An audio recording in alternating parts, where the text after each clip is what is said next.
오늘은 요한복음 4장 43절에서 54절 말씀 보도록 하겠습니다. 43절부터 5절까지 먼저 교독하겠습니다. 이틀이 지남에 예수께서 거기를 떠나 갈릴리로 가시며 44절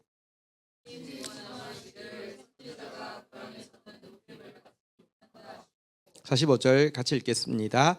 갈릴리에 이르심에 갈릴리인들이 그를 영접하니 이는 자기들도 명절에 갔다가 예수께서 명절 중 예루살렘에서 하신 모든 일을 보았습니다. 네, 43절부터 보겠습니다. 사마리아 땅에서 예수님께서 이틀을 더 머무르셨습니다.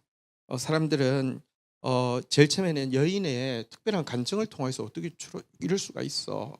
완전히 다 소문난 여인인데 대인관계 다 깨져 있고요. 자기와의 관계도 깨져 있고 하나님과의 관계가 깨져 있던 여인이 회복되는 모습 보고 나왔지만 요한복음 2장 23절에 보면 이분들이 예수님을 청해서 이틀 동안 더 머무르게 하고는요. 요한복음 2장 23절 결국 예수님의 말씀을 듣고 나서요. 한번 같이 읽을까요? 죄송합니다. 제가 잘못했습니다. 요한복음 4장 42절입니다. 우리 같이 한번 읽어볼까요? 시작.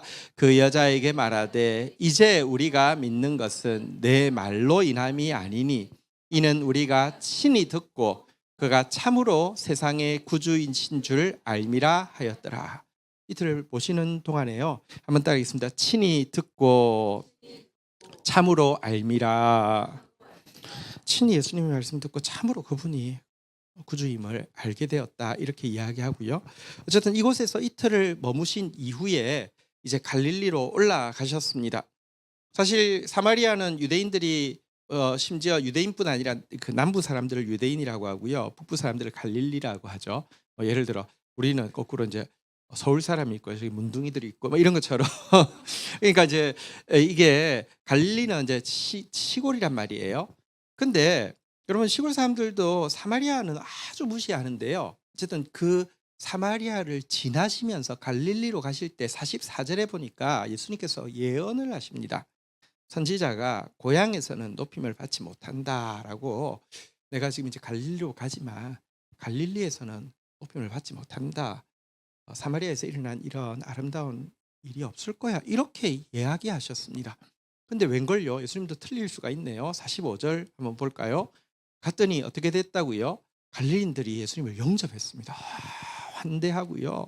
오십시오. 이렇게 모셔드렸다는 것입니다. 이유가 있네요. 자기들도 명절에 갔다가 예수께서 명절 중에 예루살렘에서 하신 모든 일을 보았습니다. 여기 예수님께서 명절에 올라가신 일은 우리 요한복음 앞부분에 나와 있는데 무슨 일이냐고 하면 예수님께서 가셔서 성전을 정하신 일이에요. 성전에 들어가서요, 소, 양, 비둘기 파는 사람, 돈 바꾸는 사람들 노끈으로 채찍을 만들어서 소양을 쫓아내고요, 막 그 상을 뒤집어 엎고요, 나가라! 내 아버지 집으로 장사하는 집을 만들지 말라! 이렇게 외치는 그 예수님 일. 이게요, 갈릴리 사람들에게 엄청 카타르시스가 된 것 같아요. 갈릴리 사람들 사실 이 유대 사람들한테, 특별히 예루살렘 수도 사람들한테 항상 무시당하는 이렇게 2류 3류였단 말이에요. 자기들은 특급 특 A급이고 여기 갈릴리 사람들은 완전 2류고요. 사마리아 사람들은 인간 취급도 안 하고요. 이랬는데 어쨌거나 예수님이 가서 막 확 뒤집고 했다는 것 자체가 약간요, 뭐랄까요, 대리만족과 어떤 뭐랄까요, 지역 감정의 어떤 막 이런 걸 부추긴 게 있었던 것 같아요. 그래서 와, 예수 최고! 우리 동네에서 용났네 뭐 이런 마음이 있었든지 예수님 오니까 엄청 환대를 한 거예요. 또 한 가지는 예수님께서 아까 요한복음 2장 23절에 보면요, 이 일을 하시고 나서 6월절 이제 이 그 성전 정화하시고 나서 예루살렘에 계시니 많은 사람들이 그의 행하시는 표적을 보고 그의 이름을 믿었으나라고 되어 있는 것을 보아서 또 그곳에서 예수님께서 또 기적들을 행하셨음을 알 수 있습니다. 또 이 기적을 보고는 이 사람들이 대단해 뭐 이런 마음이 있었던 것 같아요. 그래서 예수님이 왔을 때 예수님의 예고와는 달리 선지자가 고향에서 높임 받지 못한다고 했는데 엄청 높임을 받았어요. 와, 오십시오. 그런데 여러분, 예수님은 이들이 막 영접을 하고 이들이 막 높여줄 때에 예수님께서 기분 좋고, 야, 내가 제 아들한테 내가 일부러 그렇게 이야기했어. 좀 기대가 낮아야지 실망을 덜하는 법이어서 그랬던 거야. 그래서 우쭐대지 않았습니다. 사실은요, 이런 영접, 다시 말하면 자기 기분을 좋게 해주고 자기 어떤 기대를 충족시켜 주길 것을 기대해서 모시는 영접은요, 차라리 예수님에 대해서 냉담하고 거절하는 것보다 더 못하기 때문에 그렇습니다. 이것은 예수님을 영접한 게 아닙니다. 이건 배척보다 더 나쁜 것입니다.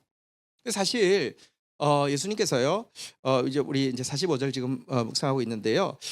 이 사람들의 이 같은 영접에 대해서 슬퍼하셨다 이렇게 이야기를 하고 있습니다. 마태복음 11장 20절에 보면 예수께서 권능을 가장 많이 행하신 고을들이 회개하지 않으므로 그때 책망하시되 이러면서요. 조금 내려가서 23절 24절 우리 한번 교독해 볼까요? 가버나움아 내가 하늘에까지 높아지겠느냐 엄부에까지 낮아지리라. 내가 행한 모든 권능을 소돔에 행하였더라면 그 성이 오늘까지 있었으리라. 24절 한번 같이 읽겠습니다. 시작.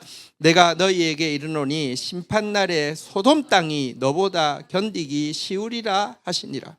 보십시오. 예수님이 영접했는데 또 그들의 기대를 하나도 안 채워준 게 아니에요. 수많은 기적을 행했는데 여러분 예수님께서 뭐라고 이야기하셨냐고 하면요, 소돔 사람들에게 내가 이 기적을 행했다고 하며 아직까지 소멸되지 않고 지금까지 남아있을 것이다 라고 이야기하고요. 심지어 나중에 최후 심판날에는 소돔이 심판을 이미 받았고 그날 또다시 받겠지만 소돔 땅이 너희 땅보다 더 견디기 쉬울 것이다 라고 책망을 하고 있습니다.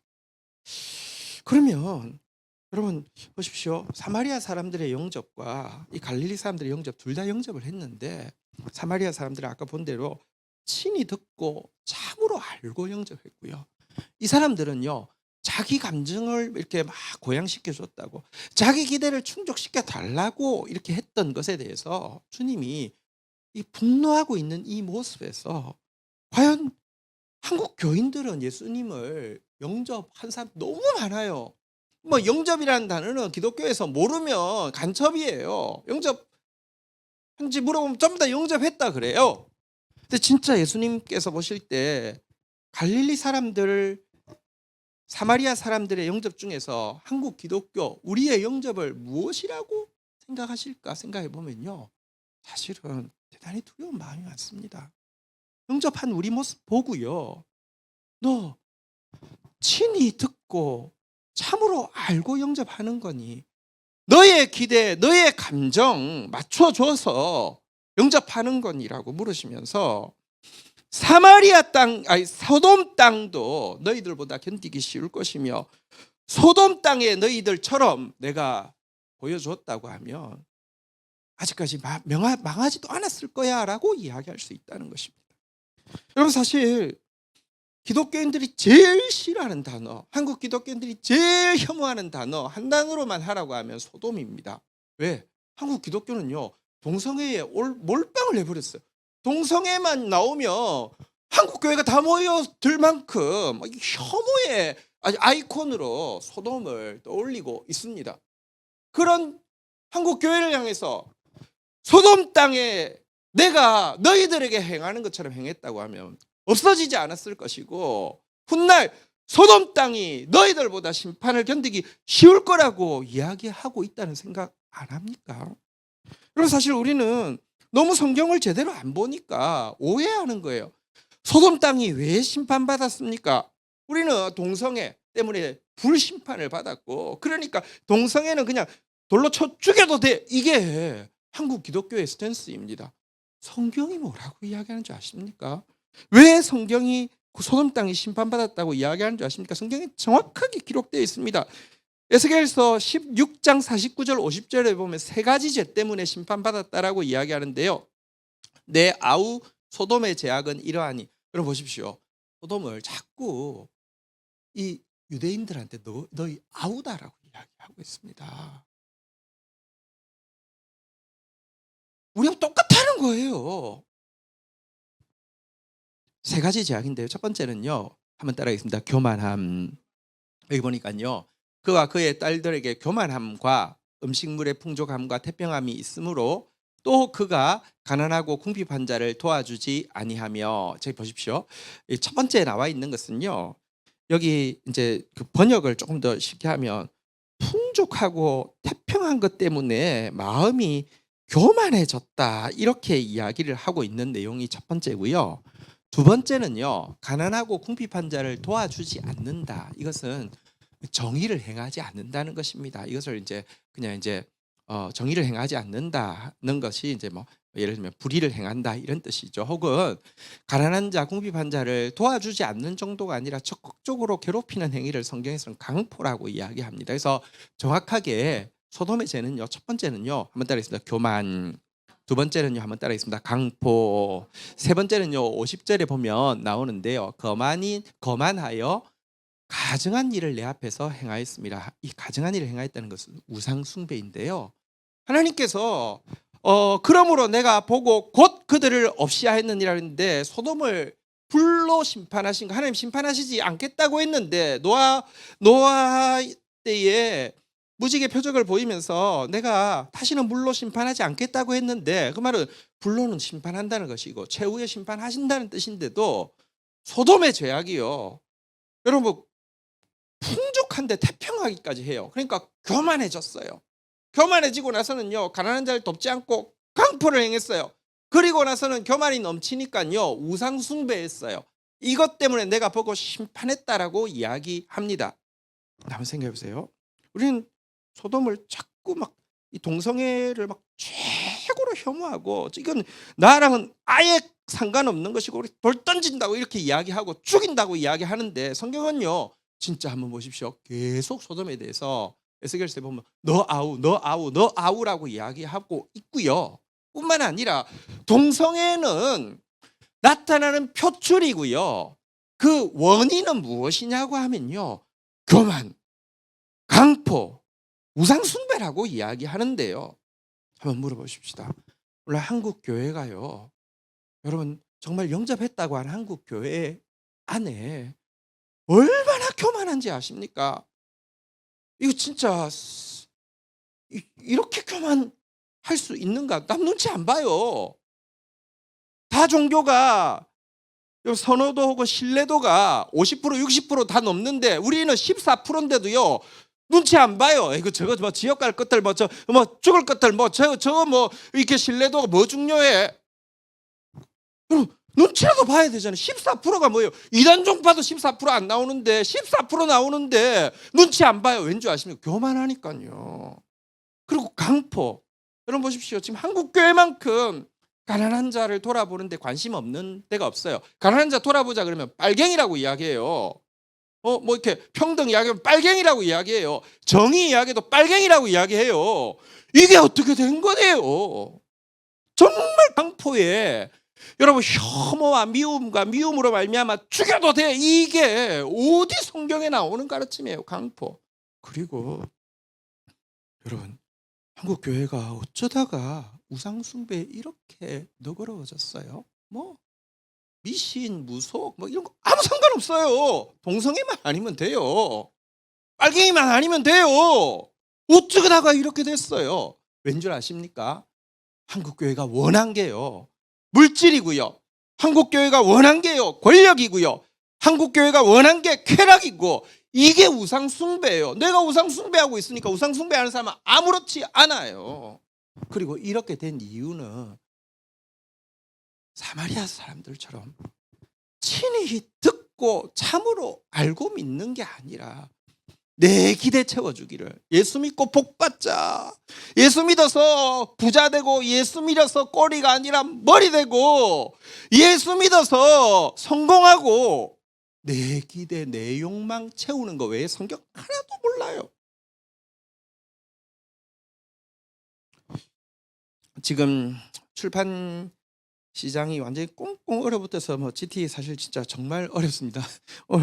당장이라도 문 닫아도 전혀 이상하지 않습니다. 작년도 매출액이 작년도 우리 직원들 월급보다도 더 적어요. 그러니까 지금 정말 어려워요. 그런데 여러분 그 이제 우리 그 거래처 이제 인쇄소랑 한 뭐 20년 뭐 25년 된 부처니까 뭐 우리가 뭐 한 번도 약속 안 어기고 뭐 신실하게 잘 하고 하니까 이분이 우리가 부수가 이번 달 또 줄었거든요. 그러니까 걱정이 돼서 이야기를 해요.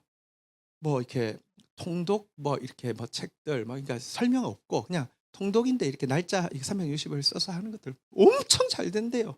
조혜련이 뭐 이렇게 쓴 책도 막 초판 뭐 재판 찍었는데 2만 부씩 찍는데요. 우리는 지금 너무 줄어드는데 여러분 성경 그렇게 많이 읽으면 뭐 합니까?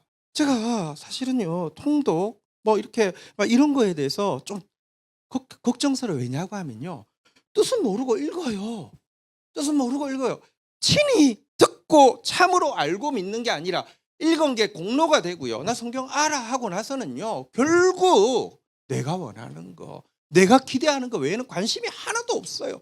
그러니 한국 교회가 이렇게 교만하고 이렇게 강포하고 이렇게 우상 숭배하고 이것 때문에 하나님께서 내가 보고 곧 그들을 없이하였다고 했는데 지금 소돔보다 정말 더 심판이 클 집단으로 소돔보다 여러분 소돔에 행하셨다고 하면 정말 소돔이 긍휼을 받을 정도의 모습을 우리가 가지고 있습니다.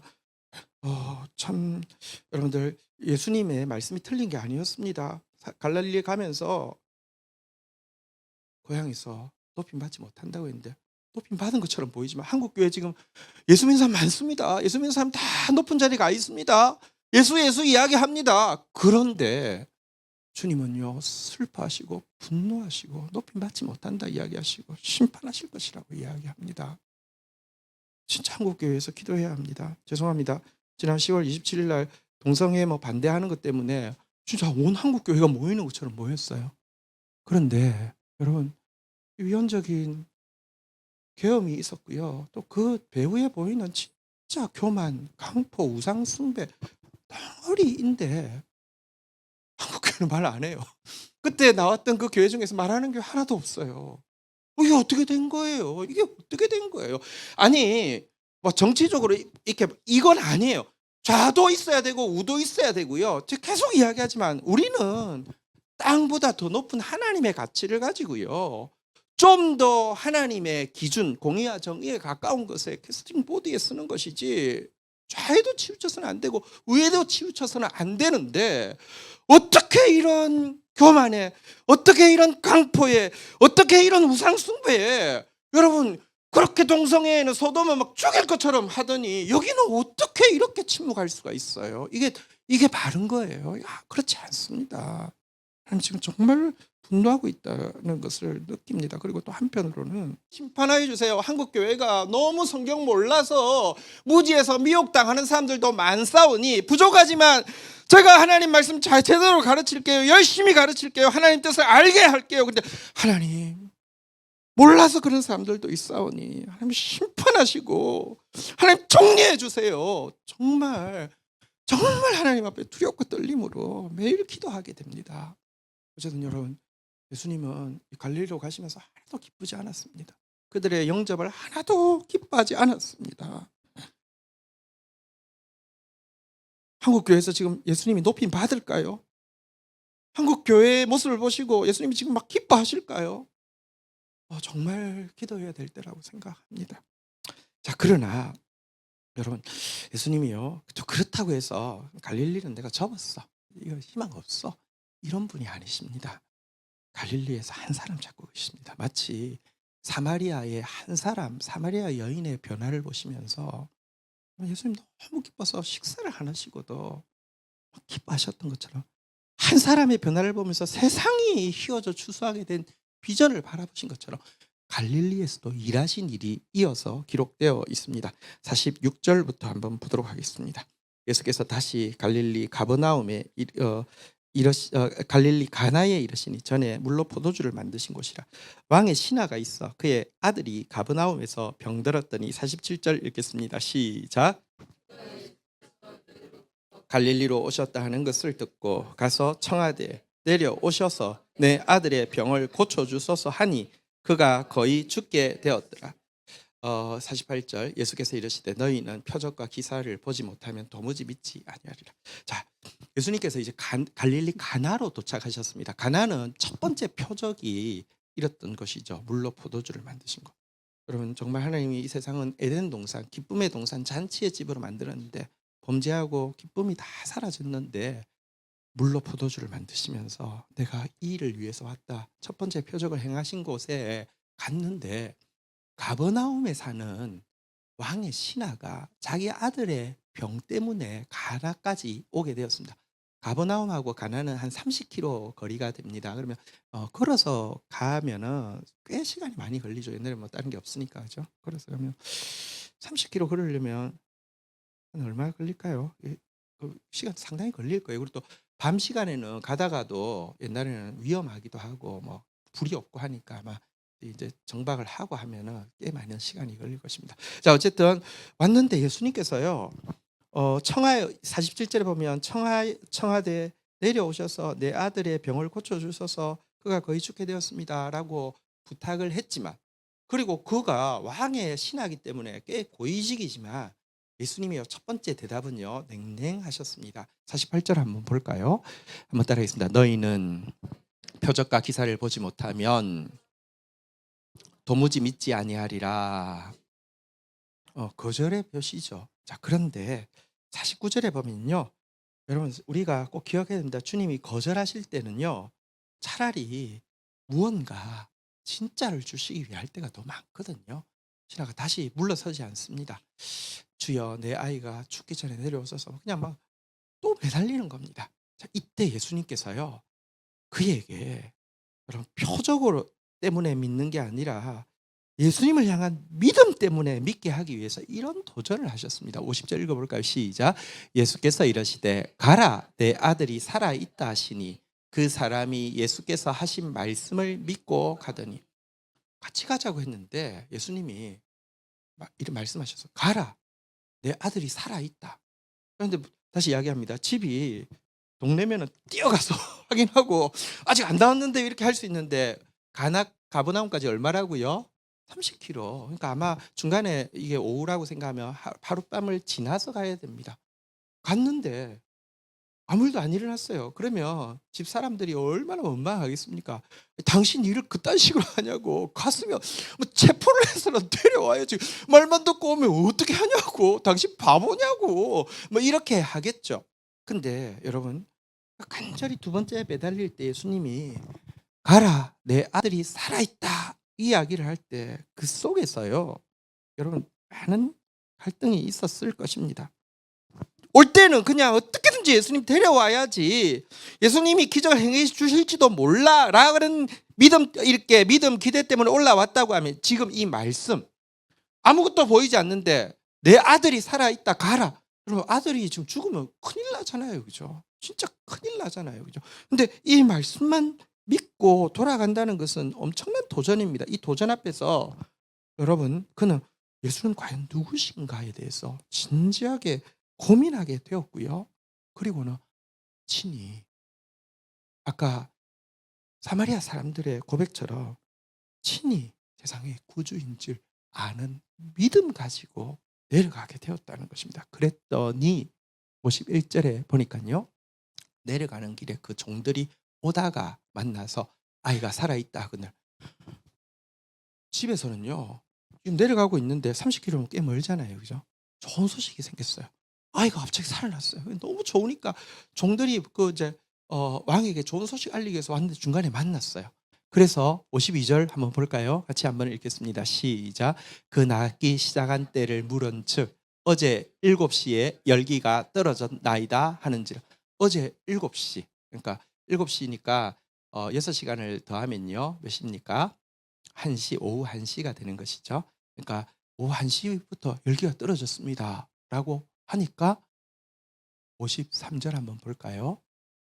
그의 아버지가 예수께서 내 아들이 살아있다 말씀하신 그때인 줄 알고 자기와 온 집안이 다 믿으니라. 보십시오. 예수님은 갈릴리 전체가 진짜 소돔보다 더 부패해 있어도 여러분 한 사람 찾으십니다. 진짜 친히 듣고 참으로 알므로 믿을 한 사람 찾으십니다. 그리고 또 하나님 나라 운동은 겨자씨 운동이란 말이 뭐냐고 하면 대중이 다 믿는다고 하나님 기뻐하시는 것도 아니고요. 한 사람 믿는다고 아유 이거 가지고 서글퍼서 어떻게 해 이것도 아닙니다. 한 사람이면 됩니다. 그 왕의 신 한 사람이면 되고요. 그 사마리아 여인 한 사람이면 됩니다. 그런 마음 아니면 이 세상에 예수님 오시지도 않았어요. 대중으로 보면 세상은요 항상 우상 숭배가 이기는 것 같아요. 물질이 이기고요, 권력이 이기고 쾌락이 이기지 어떻게 거룩이 이기며 정의가 이기고 사랑이 이기고 믿음이 이깁니까? 아니요. 주님의 눈은 전혀 다릅니다. 한 사람이면 됩니다. 그래서 마지막으로 결론적으로 54절 한번 볼까요? 같이 한번 읽겠습니다. 시작. 이것은 예수께서 유대에서 갈릴리로 오신 후에 행하신 두 번째 표적이니라. 자, 여러분 사실 요한복음에는요 이 표적이라는 단어가 굉장히 중요합니다. 표적이라는 단어 세메이아라고 하는데요. 세메이아가 7번 나옵니다. 딱 7번 나옵니다. 7가지 표적이 등장하는데요. 사실 요한복음을 해석하는데 굉장히 중요한 두 가지 일곱수가 있는데요. 첫 번째는요. 우리 그냥 저기 한번 기억하는 의미에서 한번 따라하겠습니다. 에고 에이미. 나는 뭐뭐다 하는 표현이 에고 에이미. 그러니까 원어에 보면 에고 에이미 하고 나서는 나는 무엇이다라고 하고 나서는 뭐 예를 들면 하늘의 떡이다, 세상의 빛이다, 양의 문이다, 선한 목자다, 부활과 생명이다, 길 진리 생명이다, 참 포도나무다 이렇게 7번 에고 에이미가 나오고요. 또 세메이아가 7번 딱 나옵니다. 다른 성경에는 보면요. 기적도 표적도 이렇게 섞여 있고 기적의 횟수도 엄청 많은 데 비해서 요한복음은 딱 7번 표적이라는 단어만 쓰고요. 기적이라는 단어를 쓰지 않고요. 근데 이상하게도 에고 에이미 나는 무엇이다. 나는 무엇이다라는 표현도 7번 나오는데 이게 이 에고 에이미와 세메이아가 이어져 있다는 사실입니다. 예를 들어 오병이어의 표적을 딱 보여주고 나서 세메이아를 보여주고 나서는요. 나는 하늘에서 내려오는 떡이다라고 바로 이야기하십니다. 그러니까 에고 에이미. 그리고 또 나는 세상의 빛이다라고 에고 에이미 선언하고 나서는 날 때부터 소경된 사람의 눈을 띄워주는 표적을 행하십니다. 그래서 이게 두 개가 연결되어 있다는 것을 보여줍니다. 사실은 두 번째 표적이 첫 번째 표적과 마찬가지로 이 가나에서 일어났다는 사실은요.